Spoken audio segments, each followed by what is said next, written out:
With the help of foundation. उसके बाद मैंने फेस को कंसील किया है विद द हेल्प ऑफ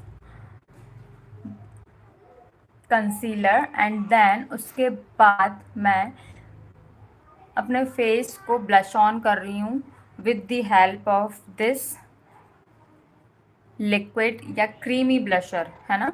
तो जब भी आप मेकअप में काम करें तो आपको लिक्विड चीज़ों के साथ या क्रीमी चीज़ों के साथ क्रीमी प्रोडक्ट यूज़ करना है, और यदि आपने बेस को लॉक कर दिया है या पाउडर सेटिंग कर दी है तो उसके बाद आपको सिर्फ और सिर्फ लिक्विड चीज़ें ही, सॉरी, पाउडर चीज़ें ही यूज़ करनी है। पाउडर चीज़ें बोलने का मतलब कि पाउडर वाले जो कॉन्टूर आते हैं, वो पाउडर्ड ब्लशर जो होते हैं, वो इस टाइप के बेस को सेट करने के बाद, है ना।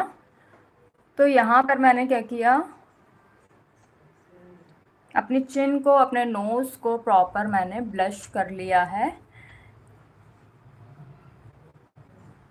अपने टेम्पल ऑफ द चीक्स को भी ब्लश कर लिया है। ओके,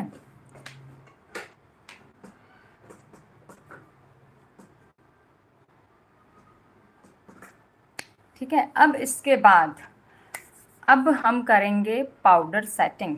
तो पाउडर सेटिंग के लिए मेरा जो लास्ट लाइव था उसमें मैंने बहुत अच्छे से बताया था कि पाउडर सेटिंग आप जब भी करें, मेक श्योर हो कि आपका जो पाउडर का शेड है वो भी आपके कॉम्प्लेक्शन से मैच करता हुआ होना चाहिए।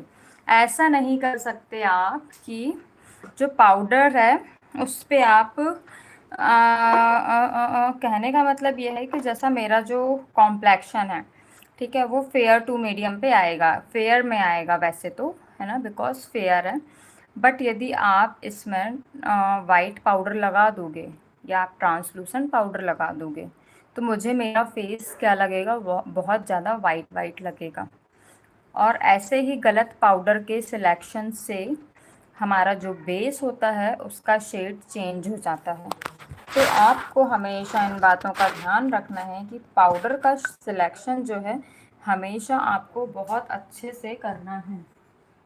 आपको अपनी वैनिटी में एक ट्रांसलूसेंट पाउडर कैरी करना है, एक बनाना शेड कैरी करना है, एंड उसके बाद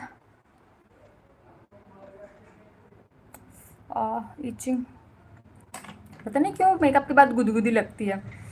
हाँ, तो उस आपको अपनी वैनिटी में हमेशा एक ट्रांसलूसेंट शेड कैरी करना है, एक बनाना शेड कैरी करना है, और कभी कभी हमारे पास डार्क स्किन टोन आ जाता है तो एक आपको कॉफ़ी या टॉफ़ी टाइप का भी शेड या टैन टाइप का जो शेड होता है वो भी कैरी करना है। ये 3 शेड आपकी वैनिटी में मस्ट होना चाहिए, बिकॉज जब हम मेकअप पे जाते हैं या क्लाइंट हमारे पास आता है तो हमें नहीं पता होता कि उसका स्किन टोन क्या हो सकता है ना। यदि फ्रीलांसर्स हैं, जैसे मैं फ्रीलांसर हूँ, जैसे मैं जब जाती हूँ तो मोस्टली मेरी जो बुकिंग्स होती हैं वो या तो ब्राइड करेगी या तो ब्राइड के जो घर वाले होते हैं वो करेंगे।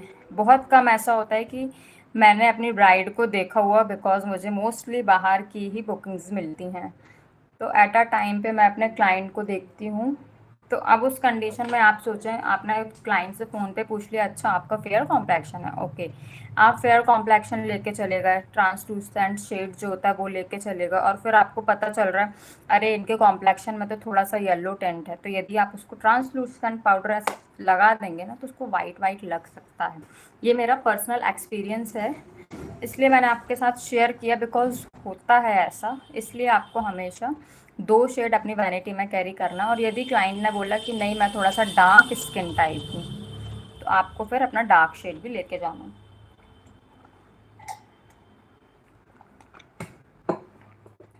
अब इसके बाद हम करेंगे बेस को lock.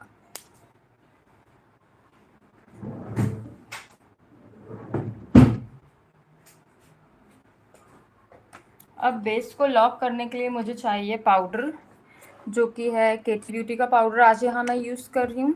Cutie beauty, cutie beauty, cutie cutie cutie, okay, ठीक है। यहाँ पर मैं